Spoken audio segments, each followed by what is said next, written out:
Tapi kalau kita ikuti keterangan ayat tadi, pakai otak.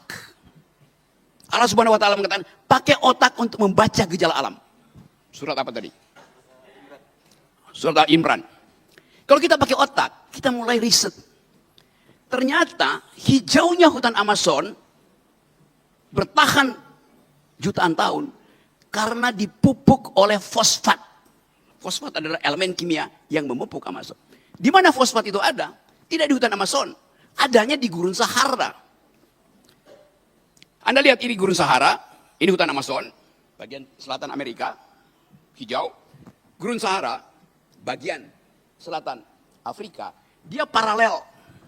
Di dalam rotasi bumi, dalam hitungan 70 jam, panas matahari menguapkan gurun Sahara dan mengikuti rotasi bumi, uap fosfat itu tiba di hutan Amazon. Rocky. Sebelum nanti ditutup pamungkas oleh guru kita Ustaz Abdul Somad, kita dengarkan dulu akal sehat dari Bang Rocky. Sehingga kita jelas alam ini mau diapakan Bang Rocky.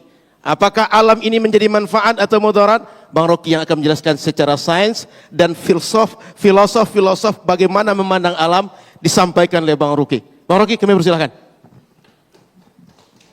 Oke. Assalamualaikum warahmatullahi wabarakatuh. Saya antara bingung dan pusing. Bingung karena Polda yang urusannya dengan kriminal sekarang berupaya untuk menuntun kita masuk di dalam satu perdebatan yang sudah sangat panjang antara teologi dan ekologi. Dan itu membutuhkan kajian, bukan orasi. Saya kasih kajian di Sespimti Polri, di Lemhanas. Tadi siapa yang pernah ikut kuliah saya di Lemhanas? Oke. Oh, yang ujung sana tuh. Pak Ino. Satu waktu tahun lalu ya. Oke, saya kasih kuliah di Lemhanas untuk menerangkan global security itu. Human solidarity, environmental ethics. Subjek-subjek itu ternyata hari-hari ini terhubung dengan keadaan kita di Riau, di Jakarta, di Pakistan, di India, di Eropa. Karena kita mengalami krisis yang sama akhirnya tuh.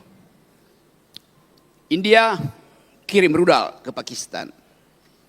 Kita tahu India punya nuklir, Pakistan punya nuklir.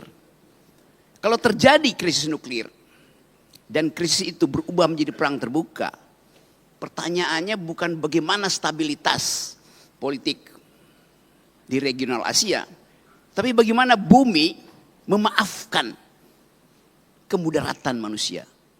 Apa akan dimaafkan oleh bumi? Karena setiap perang nuklir hasilnya adalah MAD, Mutual Assured Destruction. Hancur.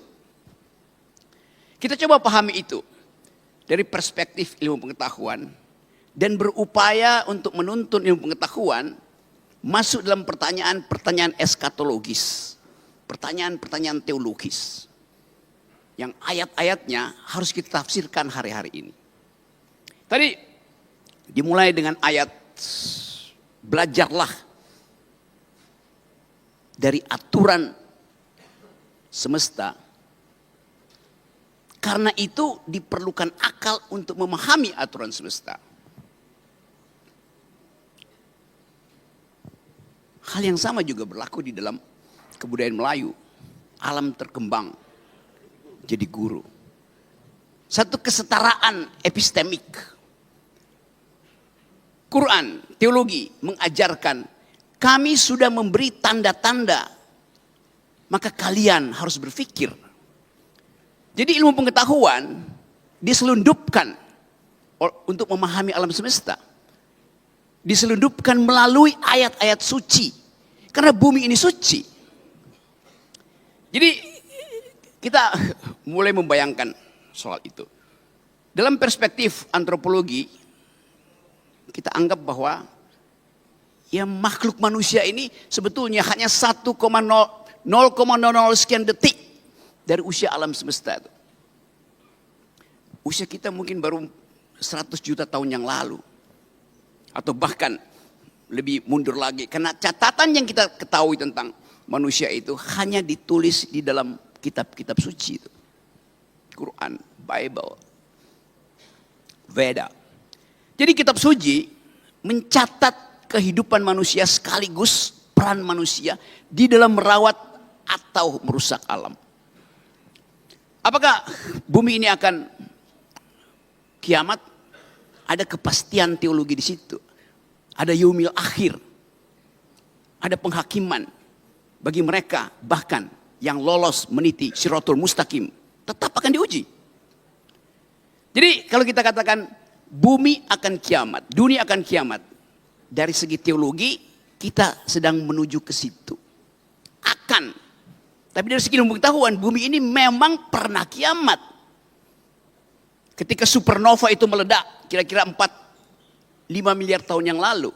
Pecahannya jadi matahari, sebagian pecahannya jadi bumi. Jadi ilmu pengetahuan hanya mampu untuk menerangkan bahwa dunia sudah pernah kiamat. Satu peristiwa kosmologi. Ketika sebuah bintang yang namanya supernova itu meledak. Dan kita di bumi menerima ledakan itu sebagai rahmat. Karena dengan ledakan itu terbentuk alam semesta baru. Indonesia penggalan dari ledakan itu yang terjadi 4,5 miliar tahun yang lalu. Sekarang kita membayangkan satu kondisi bahwa yang dirawat oleh bumi selama 4,5 miliar tahun itu sekarang mulai disebut sebagai potensi kerusakan ekologis jilid 12, 13 seterusnya. Tapi apakah bumi mampu memperbaiki dirinya? Tanda-tanda itu ada. Kalau kita membaca cara memperbaiki bumi seperti yang difatwakan di dalam Quran, pakai otak. Doa dan otak. Kita lihat jumlah kerusakan yang dibuat manusia. Yang disebut antroposin. Artinya jumlah kerusakan kuantitas dan kualitas yang dibuat manusia sudah melampaui daya pulih bumi. Kita belajar itu dalam ilmu geologi itu. Kalau bumi merusak dirinya, dia mampu memperbaiki dengan cara regenerasi itu. Kita kutuk gurun Sahara yang kering kerontang, kita puji hutan Amazon yang hijau dan sejuk. Mengapa kita kutuk gurun Sahara? Karena di situ tidak ada kehidupan. Mengapa kita muliakan hutan Amazon? Karena di situ ada keragaman hayati. Tapi kalau kita ikuti keterangan ayat tadi, pakai otak. Allah Subhanahu wa taala mengatakan, pakai otak untuk membaca gejala alam. Surat apa tadi? Surat Al-Imran. Kalau kita pakai otak, kita mulai riset. Ternyata hijaunya hutan Amazon bertahan jutaan tahun karena dipupuk oleh fosfat. Fosfat adalah elemen kimia yang memupuk Amazon. Di mana fosfat itu ada? Tidak di hutan Amazon. Adanya di gurun Sahara. Anda lihat ini gurun Sahara, ini hutan Amazon, bagian selatan Amerika, hijau. Gurun Sahara, bagian selatan Afrika, dia paralel. Di dalam rotasi bumi, dalam hitungan 70 jam, panas matahari menguapkan gurun Sahara dan mengikuti rotasi bumi, uap fosfat itu tiba di hutan Amazon. Gurun Sahara adalah pabrik pupuk untuk hutan Amazon. Yang bikin siapa? Bukan oligarki. Allah Subhanahu wa taala yang buat itu. Jadi kita melihat keteraturan itu ada bahkan dalam ide pertama penciptaan. Yang nanti akan diterangkan oleh UAS, Ustadz Akal Sehat. Kita coba memahami itu. Oh, belum bikin pantun ya.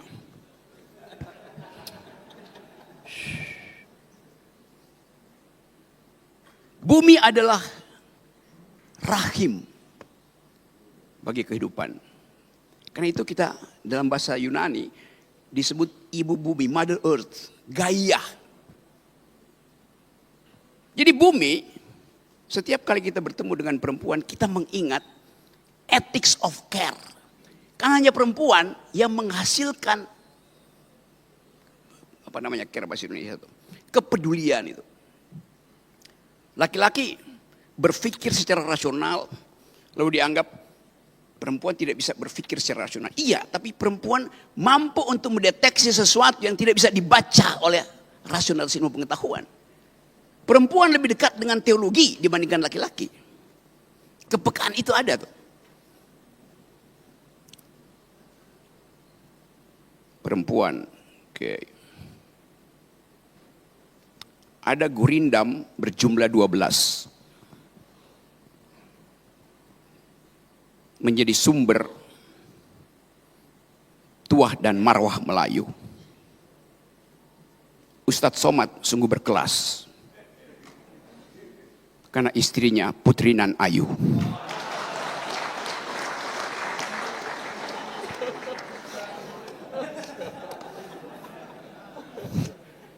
Keayuan perempuan setara dengan keayuan bumi. Bumi itu indah, bumi itu ayu. Saya memulai dengan cara itu. Untuk mencoba memahami bahwa kita perlu ethics of care. Belajar pada kepedulian perempuan. Kita semua lahir dari rahim perempuan. Lahir dari rahim perempuan, rahim yang sudah membagi keadilan. Setiap kita pernah ada dalam kandungan bumi dan bumi sudah membagi keadilan. Setiap kita pernah ada dalam rahim perempuan dan rahim perempuan sudah membagi keadilan. Ketika kita di dalam kandungan ibu kita mensuplai gizi. Jadi kita memperoleh makan siang gratis pertama dari rahim ibu kita. Dan sangat bergizi.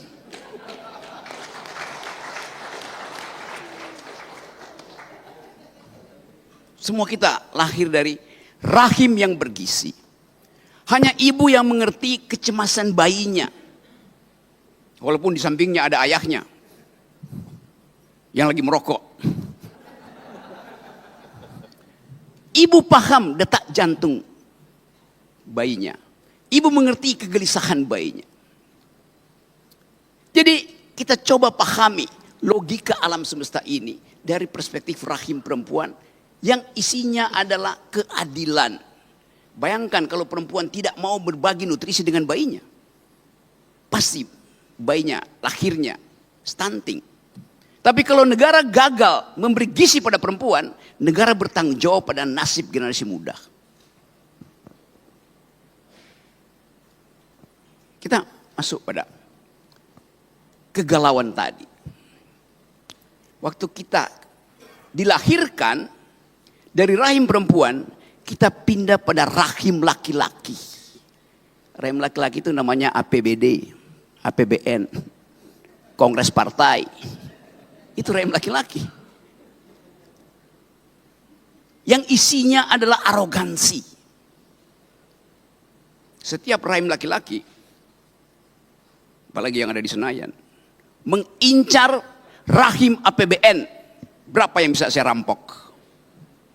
Itu yang terjadi. Kita coba bayangkan bahwa kemuliaan perempuan menuntut keadilan. Sementara kebijakan publik sangat jarang memperhatikan hak-hak perempuan. Hak-hak bumi itu setara dengan hak-hak perempuan. Merusak bumi sama dengan memperkosa perempuan. Karena dia adalah ibu kita, ibu bumi. Dasar pikiran itu harus betul-betul tumbuh di dalam kondisi epistemik. Kecerdasan diberikan oleh bumi pada kita. Tapi kenapa kita mesti rusak? Karena arogansi. keinginan untuk mengubah wants menjadi needs itu. Bumi menyediakan kecukupan bagi kita yang kita butuhkan, basic needs. Tapi politik membuat needs itu menjadi wants, tambah mau lagi. Itu yang merusak lingkungan. Ketika needs sudah dipenuhi, wants-nya itu berubah menjadi keinginan untuk akumulasi. Itu ya. Kerusakan lingkungan dimulai ketika ego antropologis kita menganggap bahwa bumi itu disediakan untuk kita eksploitasi. Nah, kerakusan itu yang hendak kita halangi hari-hari ini. Jadi sekali lagi, sering dikatakan bahwa perempuan itu adalah makhluk kelas 2. Karena dia dibuat dari tulang rusuk laki-laki. Jadi yang utama adalah laki-laki. Perempuan itu cuma diambil dari tulang rusuknya. Tapi ilmu pengetahuan menerangkan sebetulnya bahwa kalau perempuan sekedar dibuat dari tulang rusuk laki-laki, laki-laki dibuat dari apa?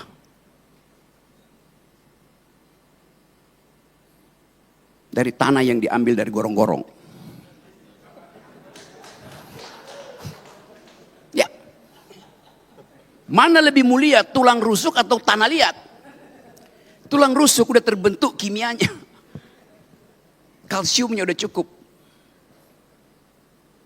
Tapi itu keterangan kita untuk memahami supaya jangan merendahkan perempuan. Yunto jangan merendahkan alam itu.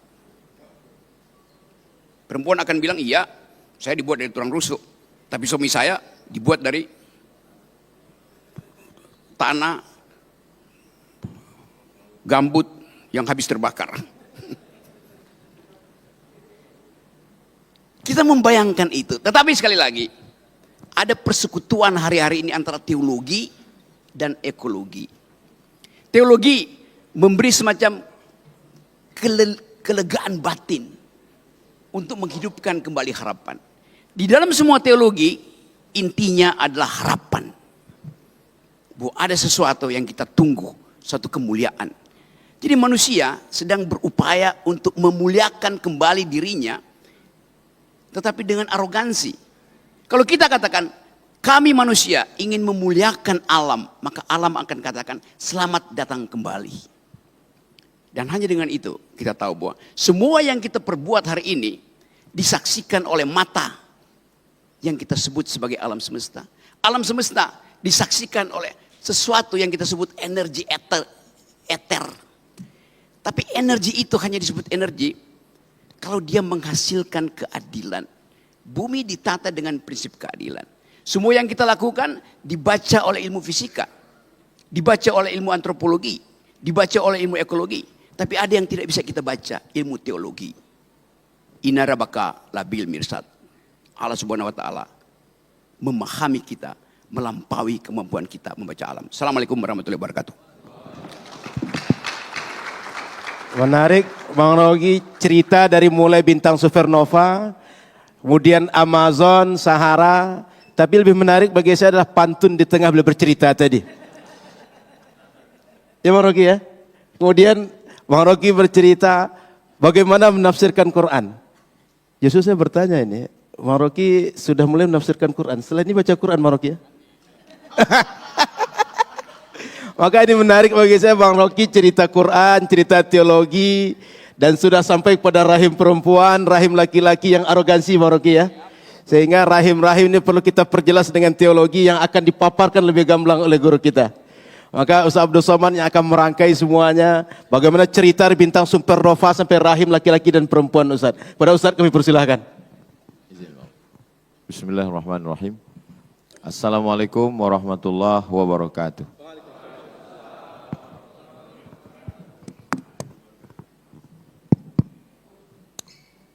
Alhamdulillah, Allahumma salli ala Sayyidina Muhammad wa ala ali Sayyidina Muhammad.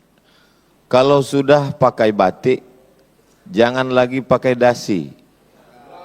Kata Bang Rocky, ruangan ini cantik, bagus untuk resepsi.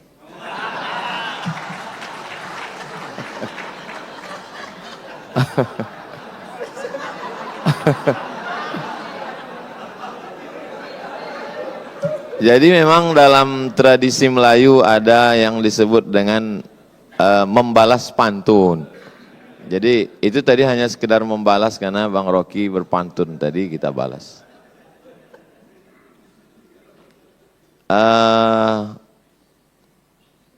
Sudah dibagi ini jatahnya, Bang Rocky menjelaskan dari aspek sains. Saya diminta menjelaskan dari aspek agama. Tapi setengah dari pembahasan saya sudah diambil Bang Rocky. Ada beberapa istilah yang sudah dia pakai. Saya hitung itu tadi. Yaumil akhir, siratal mustaqim, inna rabbaka labil mirsad. Itu. Dalam hati saya, ini kalau lama sedikit habis bahan saya ini.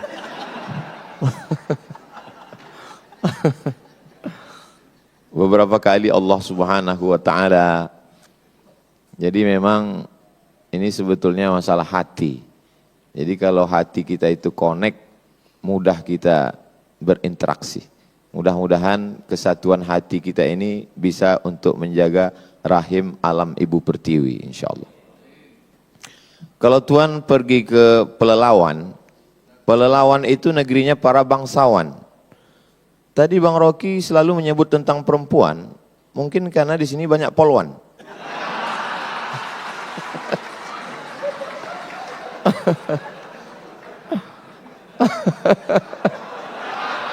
So sweet, so sweet.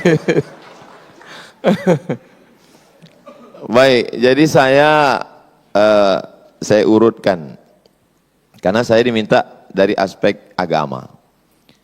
Pintu gerbang untuk masuk ke agama Islam itu adalah syahadat asyhadu an la ilaha illallah wa asyhadu anna Muhammadan Rasulullah. Tuhan itu abstrak, tidak tersentuh, tidak kelihatan, tidak berbentuk. Dalam Islam bukan fisik. Maka tidak dalam bentuk patung, bukan batu, bukan kayu dan lain sebagainya. Tapi Al-Quran menggambarkan bahwa iman itu kasyajaratin thayyibatin, seperti pohon kayu. Asluha sabitun, akarnya menghunjam ke tanah, wa far'uha fis sama, pucuknya ke langit. Sesuatu yang abstrak dalam Islam digambarkan dengan sesuatu yang kelihatan. Cinta itu tidak kelihatan. Bagaimana menggambarkan cinta? Maka mesti digambarkan dengan sesuatu yang kelihatan. Maka muncullah ungkapan, cintamu seperti air di daun keladi. Setelah tumpah tidak meninggalkan bekas. Begitu biasanya orang yang kecewa. Maka dalam Islam, iman itu digambarkan dengan pohon kayu. Kalau tadi Pak Gub bercerita tentang orang Melayu tidak bisa dilepaskan dari hutan, dari pohon kayu, ya logis, masuk akal, karena memang orang Melayu tinggalnya di tengah jantung pulau Sumatera, memang dia begitu buka mata ngelihat pohon kayu. Tapi Nabi Muhammad SAW, dia bukan orang Sumatera, dia tinggal di gurun pasir yang pohon itu sesuatu yang sulit. Tapi ketika cerita tentang iman, kaitannya dengan pohon kayu. Setelah orang beriman, lalu kemudian bagaimana kondisi dia? Mathalul mu'min kamathalis syajar. Orang beriman itu seperti pohon kayu. Pohon kayu lagi. La yazalur rihu tumiluhu. Angin senantiasa membuat dia bergoncang.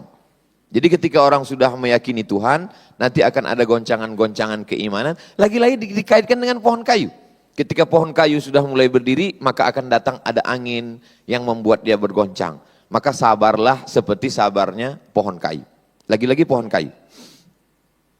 Dari awal pohon kayu. Suasana hatinya setelah beriman seperti pohon kayu. Lalu kemudian dia mulai berbuat baik. Perbuatan baik apa yang bisa dia lakukan?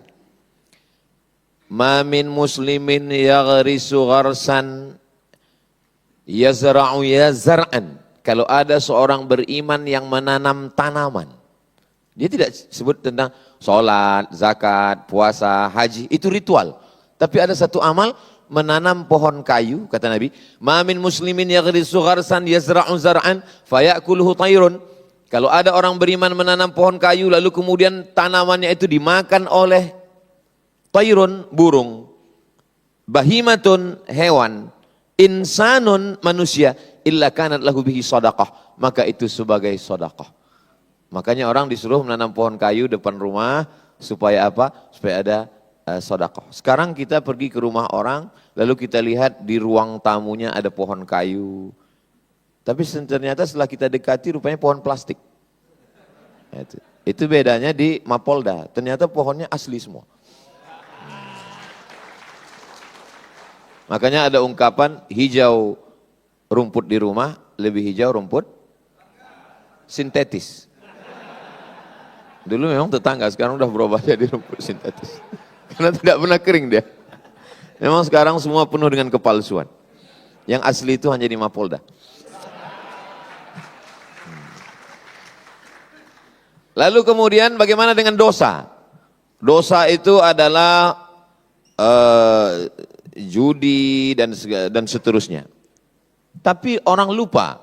Nabi mengatakan, "Man qata'a sidratan," siapa yang memotong satu batang pohon sidir. Pohon sidir biasanya tumbuh di tengah gurun pasir, ada unta yang bernaung di bawah, orang musafir dia berhenti sejenak. Siapa yang memotong sebatang pohon sidir, sawwaballahu ra'sahu finnar, maka kepalanya nanti akan disungkurkan ke dalam api neraka. Makanya saya, Bang Rocky, sejak dari musim-musim asap dulu, karhutlah, kebakaran hutan dan lahan, tidak pernah sekalipun mau diminta jadi imam sholat istisqa minta hujan. Enggak pernah sekalipun. Kenapa saya tidak mau? Karena yang membakar itu ikut sholat. Jadi bagi mereka kejahatan itu adalah kejahatan ritual. Padahal kejahatan yang lebih fatal adalah membakar hutan, itu kejahatan yang luar biasa. Misalnya saya mau jadi imam sholat istisqa. Pas giliran hujannya nggak turun, yang disalahkan imam. Padahal makmumnya itu salah semua. Alhamdulillah sejak Kapoldanya pencinta pohon-pohonan, ini sudah hujan tidak berhenti turun. Alhamdulillah. Beliau ini Kapolda, ketua polisi dakwah. Lalu kemudian bagaimana dengan pahala? Pahala itu adalah sholat, puasa, haji, zikir, baca Quran, ritual. Ada sisi lain tentang pahala. Idza waqa'at ala ahadikumul qiyamah, kalau kamu sudah mau mati. Wa fi yadihi fasilah, di tanganmu ada bibit korma. Falyaghrisha, tanamkanlah. Kalau kita udah mau mati, untuk apa kita nanam kurma? Kita tidak akan pernah menikmati manis buahnya. Kita tidak akan bisa bernaung di bawah daunnya yang rimbun. Tapi kenapa kita disuruh menanam? Karena kita menanam bukan untuk kita, tapi kita wariskan untuk orang di masa akan datang. Kalau kita dulu mewarisi pohon gaharu, pohon cendana, sudah gaharu cendana pula, sudah tahu betahnya pula. Tapi sekarang apa yang kita akan warisi ke anak cucu kita? Saya masih melihat di dalam hutan Riau, orang Melayu memotong bahan batang pohon cendana gaharu untuk mencari gaharu yang ada di dalam. Sekarang sejauh mata memandang kita masuk ke dalam, tak jumpa cendana, tak jumpa gaharu, yang jumpa brondol sawit. Makanya itu saya simpan, Bang Rocky, Pak Kapolda, Pak Wakapolda, Pak Gub, sahabat-sahabat semua. Di rumah ada saya simpan, ini batang gaharu, ini gaharu, saya simpan itu ada satu lemari khusus gaharu saja. Supaya saya bisa bercerita ke anak-anak saya, dulu di hutan ini ada namanya pohon gaharu dan inilah dia. Kalau ditanya mana dia sekarang, dia nasibnya sudah sama macam dinosaurus Jurassic Park. Sudah tidak ada lagi wujudnya. Jadi memang menanam adalah bagian daripada amal soleh. Selalunya amal jariah itu adalah sedekah. Tapi dipandang dari lain, ketika kita sedang menanam, maka sesungguhnya kita sedang mengalirkan amal jariah yang mengalir. Makanya tidak boleh mencabut tanaman di atas kuburan. Kalau sekedar merapikan, membersihkan boleh. Kenapa? Karena Nabi Muhammad SAW mengajarkan bahwa pohon-pohon kayu itu bertasbih. Makhluk langit, planet, bulan, bintang, Neptunus, Merkurius, Pluto, Mars. Makhluk bumi, kita semua. Ketika Tuhan bercerita tentang makhluk langit dan makhluk bumi, dia pilih dua perwakilan. Untuk makhluk langit, dia pilih bintang. Untuk makhluk bumi, dia tidak pilih kita. Dalam surat Ar-Rahman. An-najmu wasyajaru yasjudan. An-najmu, bintang. Wasyajaru, pohon kayu. Yasjudan, kedua-duanya bersimpuh sujud bertasbih kepada Tuhan. Kenapa tidak dikatakan bintang dan manusia? Kenapa untuk bumi ini yang mewakilinya pohon kayu? Karena pohon kayu lebih jujur daripada manusia. Lalu kemudian ketika kita bersaudara, maka persaudaraan itu seperti pohon kayu. Mathalul mu'minin kamathalil asjar. Persaudaraan orang-orang yang percaya itu seperti pohon kayu. Bagaimana pohon kayu? Pohon kayu kalau sendirian, datang angin kencang dia patah. Tapi kalau pohon kayu itu bersama-sama, beramai-ramai, kita lihat bagaimana hutan akasia. Sekencang apapun angin, dia tidak akan patah. Kenapa? Ketika angin datang dari sini, dia ditolong oleh yang sebelah sini. Datang dari sini, ditolong di sini. Dan saya merasakan itu. Ketika saya dibully, diejek, dicaci maki, ada pohon kayu yang menolong saya. Yang memberikan nama lain bahwa UAS itu bukan Ustadz Abdul Somad, tapi Ustadz Akal Sehat.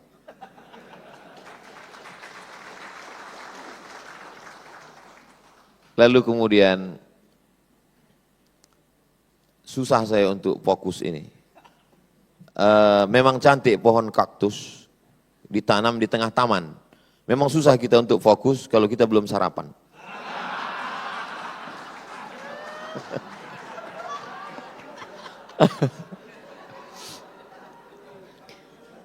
Kalau kita bersedekah pahalanya banyak. Ya, namanya banyak itu kan unlimited. Banyaknya berapa Ustadz? 1000, 100, 200. Lihat bagaimana Allah ingin menggambarkan kita tentang banyak. Mathalul ladzina yunfiquna amwalahum fi sabilillahi kamathali habbah. Orang yang berbuat sedekah seperti menanam satu biji. Ambatat sab'a sanabil. Satu biji ini akan menumbuhkan 7 cabang.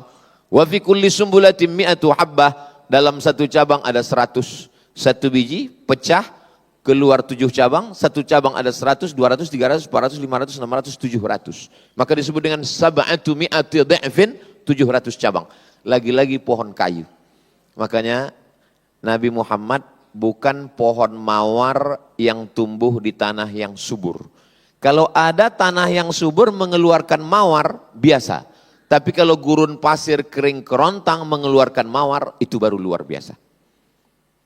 Seandainya Nabi Muhammad itu lahir di sungai Nil, lalu kemudian ibadahnya banyak menggunakan air, wuduknya air, mandinya air, biasa karena dia tinggal di tengah sungai, tapi dia tinggal di tengah alam yang susah mendapatkan air. Seandainya Nabi Muhammad itu tinggalnya di Pulau Sumatera, di Pulau Amazon, lalu kemudian di hutan hujan yang rimbun, lalu dia banyak bercerita tentang pohon kayu, biasa. Tapi ketika dia orang gurun pasir, Arab Badui, bercerita tentang pohon kayu, itu salah satu bukti bahwa omongannya itu bukan berdasarkan lingkungannya, tapi itu datang dari Allah. Wa ma yantiqu 'anil hawa, dia tidak bicara mengikut hawa nafsunya, bukan pikirannya. In huwa illa wahyun yuha, tapi datangnya dari Allah Subhanahu wa taala. Saya ketika membaca itu menambah keyakinan saya, oh, ini bukan dari lingkungannya, karena itu bukan tempat tinggal dia. Yang dia bicarakan itu adalah sesuatu yang di luar dari tempat tinggal dia. Jadi kalau hari ini kita sebagai orang Melayu, sebagai orang Sumatera, kita masih ada kesempatan untuk menjaga Riau, khususnya Bumi Lancang Kuning ini dengan program-program penghijauan, penanaman, tidak bisa hanya sekedar dengan slogan. Mesti action nyata. Maka saya kira tidak hanya dari pihak kepolisian, semua departemen, dinas, kehutanan. Dulu banyak saya lihat beberapa baleho di kantor-kantor, one man, one tree. Satu orang, satu tanaman. Ada satu Bapak KUA, Kepala Kantor Menteri Agama juga begitu. Kami langsung action Pak Ustadz. Yang nikah bawa 1 pohon, yang cerai 2 pohon. Jadi memang mesti action nyata, dan insya Allah kalau ini kita amalkan, kita bisa melihat riau hijau kembali dan alam sehat kembali, sehingga rahim Ibu Pertiwi ini melahirkan oksigen yang positif, dan kita bisa hidup nyaman, tentram, dan kita semuanya menjadi orang-orang yang dari aspek agama menjaga lingkungan. La yabulanna ahadukum fil ma'id daim la yajri. Tidak boleh, tidak boleh kencing di air yang tidak mengalir. Karena akan ada orang yang mengambil air untuk minum, akan ada orang yang untuk berwudu. Tidak boleh kencing di air yang tidak mengalir. Kalau di air yang tidak mengalir saja tidak boleh dibuang limbah pribadi, apalagi limbah pabrik yang dibuang tidak hanya mematikan sungai, tidak hanya mematikan ikan, tapi sampai cucu cicit ikan itu mati. Dulu mereka memancing, dulu mereka hanya menangkap, sekarang disetrum, dibakar, dihancurkan. Makanya dalam Quran dikatakan zaharal fasadu fil barri wal bahri. Kerusakan sudah terlihat fil barri di daratan, wal bahri di lautan, bima kasabat aydin nas, akibat tangan manusia. Sejahat-jahatnya gajah, dia hanya bisa menanam, mencabut pucuk sawit paling 5. Sejahat-jahatnya badak, dia paling bisa menanduk 1 pohon kayu. Tapi manusia, dia tidak pakai kampak, dia tidak pakai tanduk, dia tidak pakai cula. Dia cukup dengan tanda tangannya habis 600.000 hektar. Dengan ujung jarinya.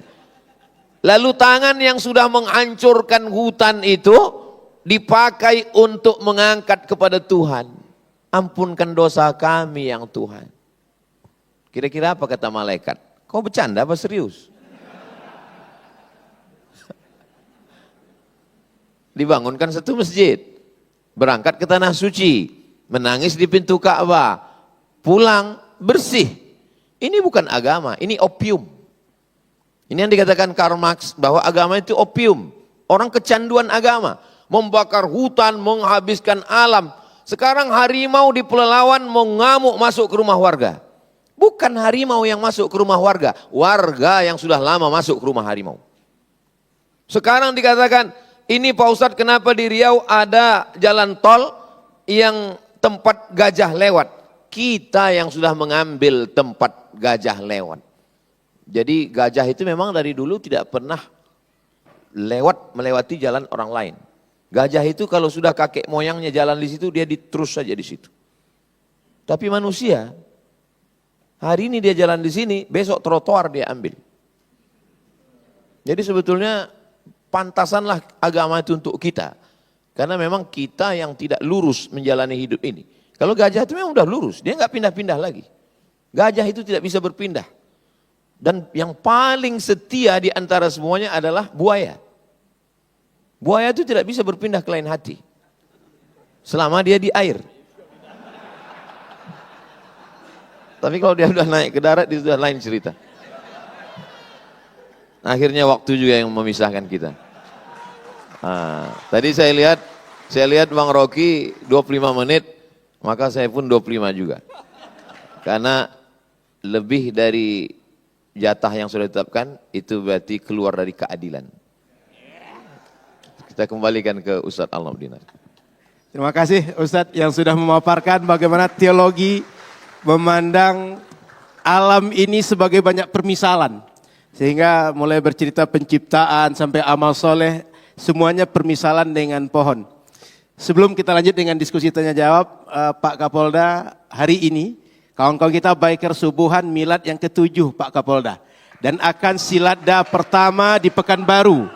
Sehingga kawan-kawan biker subuhan berasal dari berbagai daerah datang ke Pekanbaru, siladda pertama hari esok atau hari ini? Hari ini di Pekanbaru. Ini tim-tim tangguh kita yang biasa pengajian dengan Tuan Guru setiap Rabu subuh di Rimbo Panjang. Kita berharap biker subuhan ini tidak hanya sekedar kajian, tapi juga akan ikut menanam pohon bersama Pak Kapolda, menjaga alam bersama Bang Rocky dengan kepedulian, dengan keadilannya. Sehingga rahim Ibu Pertiwi ini tidak menimbulkan banyak toksik yang banyak merusak tapi banyak manfaat. Seperti yang dipaparkan Bung Rocky dengan keilmuan dan teologi oleh guru kita bersama Ustaz Abdul Somad. Sebelum kita tutup diskusi ini nanti dengan doa, kita buka dulu tanya jawab maksimal 3 orang. Silakan kalau ada dari peserta menanggapi. Baik, abang yang di belakang baju merah 1. Silakan kalau ada lagi maksimal 3 orang saja. Karena setelah ini kita akan sarapan pagi di rumah masing-masing. Oh, ada di sini Pak Kapolda ya? Ada. 1, ada lagi yang lain? Oh, kasih pantun Pak, boleh Pak. Kasih pantun boleh, kasih petuah juga boleh. Silakan yang pertama, yang baju merah Bang. Assalamualaikum warahmatullahi wabarakatuh. Waalaikumsalam warahmatullahi wabarakatuh. Mohon nama dan dari mana Bang? Perkenalkan, nama saya Fajri Mas Said dari Ikatan Mahasiswa Muhammadiyah. Saya ingin bertanya kepada Bung Akal Sehat. Bagaimana membasmi manusia-manusia yang arogan di muka bumi ini agar terciptanya ekosistem yang sehat? Terima kasih. Oke. Ini jelas terarah nih Bung Rocky. Membasmi manusia Bung Rocky. Selama ini kita membasmi yang merusak. Tapi sekarang membasmi manusia. Tapi saya nggak tahu manusia mana nanti Bung Rocky. Assalamualaikum warahmatullahi wabarakatuh. Waalaikumsalam warahmatullahi wabarakatuh. Baik, sebelum Bung Rocky menjawab, enak kita dengar pantun dulu. Silakan Bang. Siap. Pohon tomat, pohon aren. Ustadz Abdul Somad memang keren. Yang kedua buat Bung Rocky. Beli karung pakai mobil hardtop. Bung Rocky Gerung memang top. Terima kasih. Jadi pagi ini ada orang keren, ada orang top ya Bang ya. Baik, Bung Rocky, silakan Bung Rocky. Membasmi manusia cerita kita Bung Rocky. Silakan. Oke, apa alasannya kita membasmi manusia itu? Itu adalah hak Sang Khalik. Yang bisa kita lakukan adalah membasmi kejahatan manusia terhadap alam. Dengan ilmu pengetahuan, dengan keakraban. Saya coba terangkan beberapa cerita untuk melihat bagaimana kita mampu untuk melihat kelakuan manusia yang menyebabkan pohon itu berubah menjadi mebel.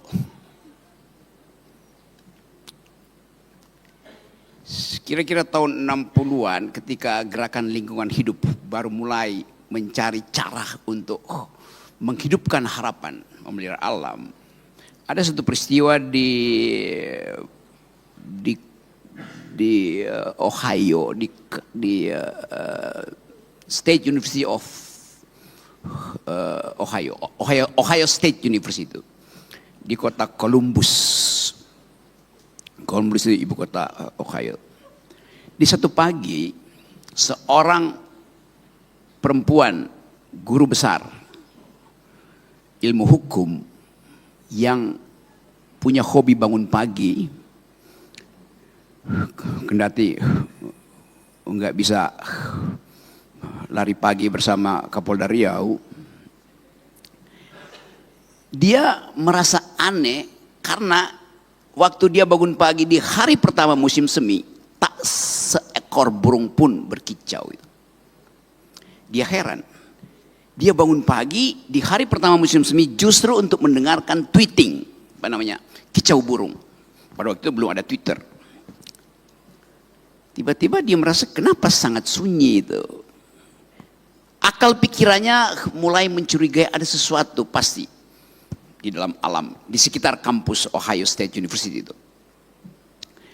Lalu dia datang ke samping apartemennya, di samping kamar apartemennya. Dia gedor seorang perempuan juga, profesor kimia. Jadi bayangkan profesor hukum mulai mencurigai ada sesuatu nih. Bagaimana caranya ya?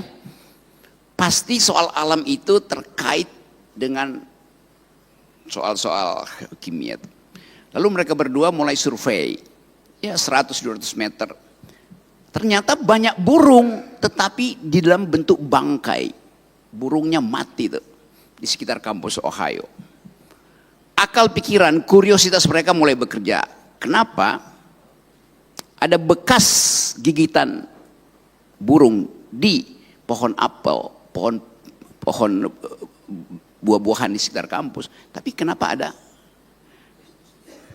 ya mayat burung-burung ini berserakan, innalillahi wa inna ilaihi rajiun.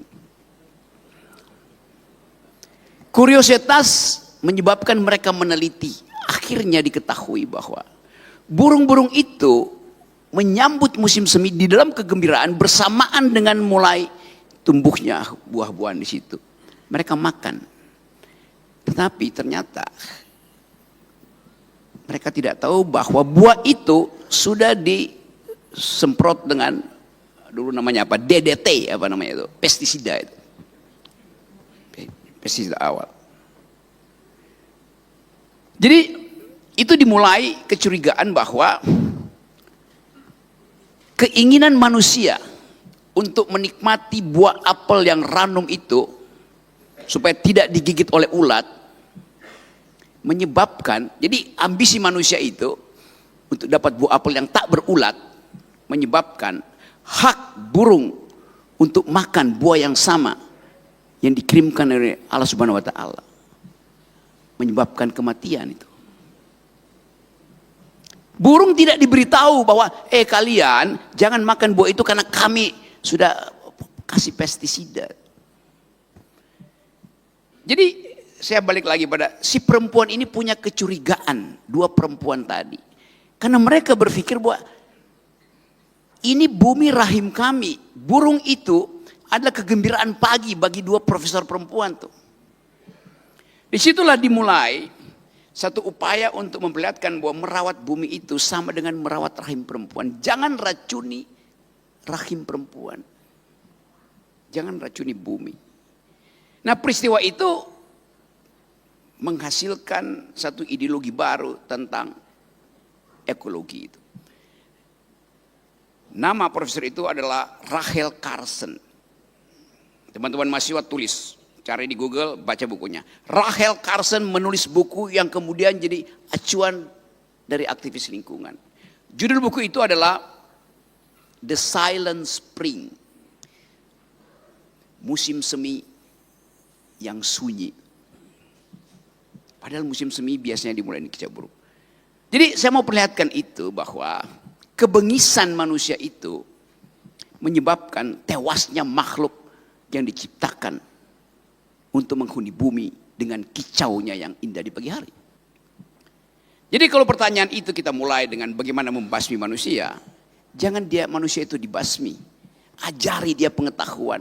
Supaya satu waktu kalau dia ingin pakai pestisida, dia mesti minta izin pada burung. Absurd, tapi harus itu yang dilakukan. Karena sekarang tidak ada lagi hierarki makhluk. Di mata bumi, saya, Ustadz Somad, dan bangkai burung itu sama status ontologinya ketika kita meninggal. Roh kita, kalau kita suci, pergi ke surga. Tapi tubuh kita dan tubuh burung itu diurai oleh bumi menjadi mineral sama hasilnya dari segi ilmu pengetahuan. Jadi sekali lagi itu hal yang ingin saya terangkan supaya karena itu kita mulai lakukan edukasi di sini. Keinginan kita untuk menghasilkan pikiran dimulai dari kuliah-kuliah semacam ini yang dengan bagus dimulai di Polda Riau dan lebih bagus lagi karena mengundang Ustadz Akal Sehat dan sangat sempurna karena mengundang Presiden Akal Sehat. Ya sekali lagi itu terakhir sekaligus penutup pantun apa ya? Tadi apa yang negeri bangsawan itu?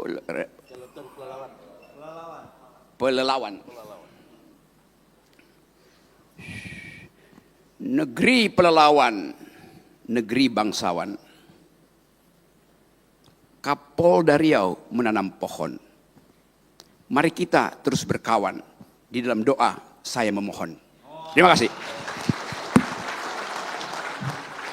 Kita doakan kita nanti bersama Bang Rocky di surga. Amin.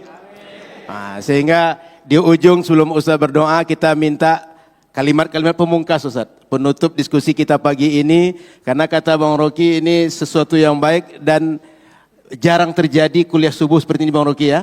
Kuliah subuh ilmiah di Mapolda Riau. Maka Ustaz sebelum kita tutup dengan doa, mohon kalimat-kalimat pemungkas penutup diskusi pagi kita Ustaz. Pada Ustaz dipersilakan. Abu Sufyan membawa 1.500 pasukan perang dan 15 orang perempuan yang bernyanyi dan bergendang untuk memberikan semangat. Kalau sekarang mungkin cheerleader. Setelah jenazah-jenazah para sahabat Nabi itu bergelimpangan, lalu dia dengan kuda Arab Black Stallion itu bertanya, mana Muhammad? Itu terjadi tahun ketiga. Hari berganti musim berubah, tahun keempat, tahun kelima, tahun keenam, tahun ketujuh, tahun kedelapan. Tahun ke-8 Nabi Muhammad SAW membawa 10.000 pasukan masuk ke kota Makkah. Dan ketika itu panglima perangnya Sa'ad bin Ubadah mengacungkan pedang. Hadza yaumul malhamah. Kita akan membunuh Abu Sufyan. Apa kata Nabi? Man dakhala baita Abi Sufyan fahuwa amin. Siapa yang masuk ke rumah Abu Sufyan aman.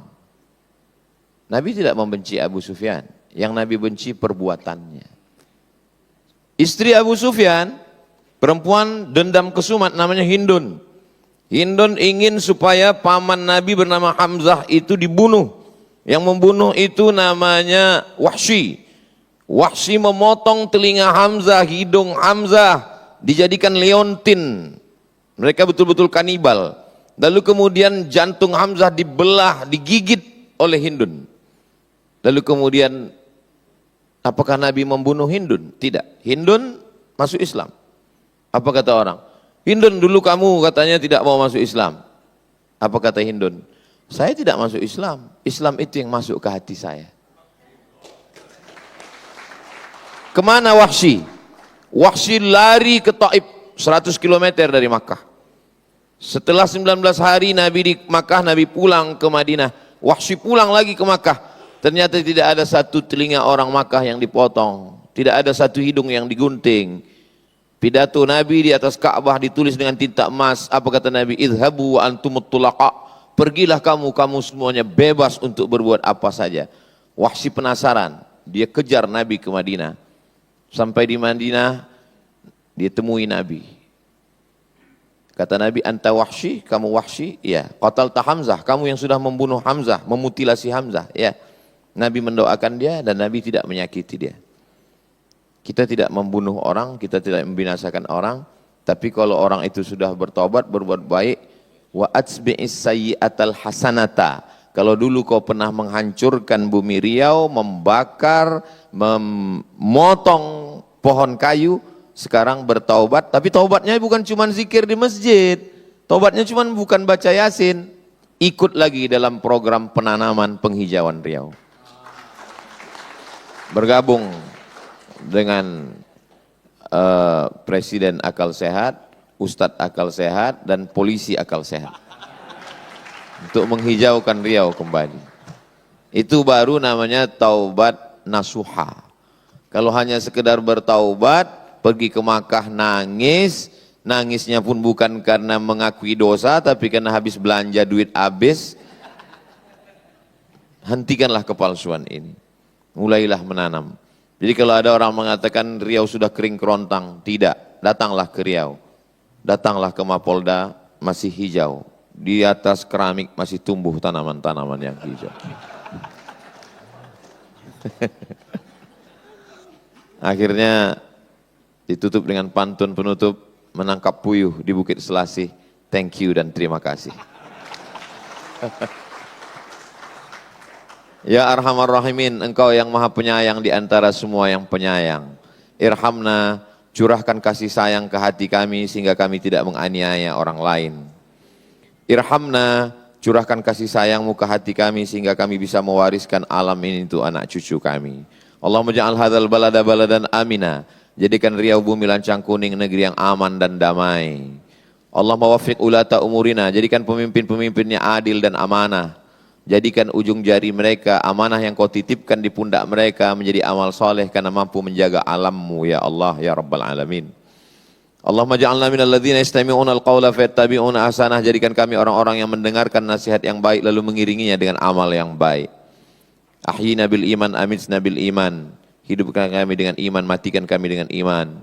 Wahsyurna yaumal qiyamati ma'al mu'minin. Pada akhirnya satukan kami bersama orang-orang baik berhadapan denganmu ketika kami semua membawa bekal hidup kami. Kami tinggalkan dunia ini dalam keadaan aman dan damai.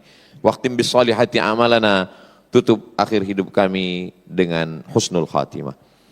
Kama jama'tana fi hadzal makan fajma'na ma'al habibil mustafa. Sebagaimana engkau kumpulkan kami hari ini bersama orang-orang baik, kumpulkan kami sekali lagi bersama Nabi Muhammad di surga Jannatul Firdaus. Rabbana atina fid dunya hasanah wa fil akhirati hasanah wa qina adzabannar. Wa sallallahu ala sayyidina Muhammad wa ala alihi wasallam walhamdulillahi rabbil alamin. Banyak kata-kata saya tidak berkenan di hati, menyinggung perasaan Bang Rocky, Bapak Wakil Wali Kota Pekanbaru, hadirin hadirat ibu-ibu, bapak-bapak semua, 10 jari, 11 dengan kepala saya angkat, mohon maaf. Wassalamualaikum warahmatullahi wabarakatuh. Terima kasih kepada Ustadz Akal Sehat dan Presiden Akal Sehat yang pagi ini kita bercerita tentang alam. Alam tak pernah merusak dirinya. Alam ketika rusak dia bisa meregenerasi dirinya. Tapi ketika dirusak dari luar, alam kesusahan, generasi kita kesusahan, dan kita semua akan rugi oleh sebab itu. Maka setelah ini sama-sama kita menghidupkan kembali alam. Kalau kata Ustadz ingin lihat alam yang hijau, yang masih bisa tumbuh di atas keramik, datanglah ke Mapolda Riau. Sehingga ini bukan kedatangan terakhir Bung Rocky, kita akan terus bersama-sama lagi. Di Riau kita akan tunjukkan kepada dunia bahwa alam Riau hijau, banyak manfaat, dan kita tidak mengirim asap kemana-mana. Karena ini harga diri orang Melayu, oleh karena itu kami pesan kepada semua pihak, Riau kita jaga, Riau kita kelola, kita keluarkan manfaat, bukan mengeluarkan mudarat. Terima kasih banyak. Saya tutup di akhir surat Hud ayat 61, kata Allah Subhanahu wa taala, "Huwallazi khalaqakum ansha'akum fil ardi wasta'marakum fiha." Allah ciptakan kalian dan Allah jadikan kalian untuk memakmurkannya, bukan untuk merusak alam. Terima kasih. Mohon maaf salah dan kurang, kami kembalikan kepada MC. Jazakumullah khair. Assalamualaikum warahmatullahi wabarakatuh.